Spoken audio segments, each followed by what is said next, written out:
2 spoon போதும். Lion date syrup, இதுல iron, fibre, vitamins, நோய் எதிர்ப்பு சக்தி அதிகமா இருக்கு. Lion date syrup. Wherever you go, whatever you do, throw a little at it. Omax, Vest and Briefs.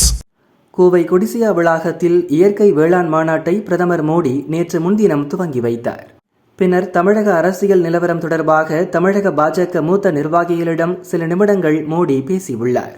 இதுகுறித்து பாஜக வட்டாரம் கூறியதாவது: பீகார் தேர்தலில் பாஜக கூட்டணிக்கு கிடைத்த இமாலய வெற்றிக்கு பிரதமர் மோடியின் தீவிர பிரச்சாரமே முக்கிய காரணம்.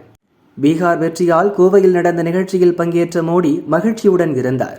எனவேதான் பீகார் காற்று இங்கும் வீசுவது போல் இருக்கிறதே என்றார். முக்கிய நிர்வாகிகளிடமும் அவர் பேசினார். அப்போது தமிழக சட்டசபை தேர்தலில்தான் இனி முழு கவனமும் செலுத்தப்படும். தேசிய ஜனநாயக கூட்டணி வெற்றி பெற்று ஆட்சி அமைப்பதை நோக்கி பாஜகவினர் கடுமையாக உழைக்க வேண்டும் என்று அறிவுறுத்தினார். இதனால் உற்சாகமடைந்த மூத்த தலைவர்கள் புதிய செயல் திட்டங்களை வகுக்க முடிவு செய்துள்ளனர்.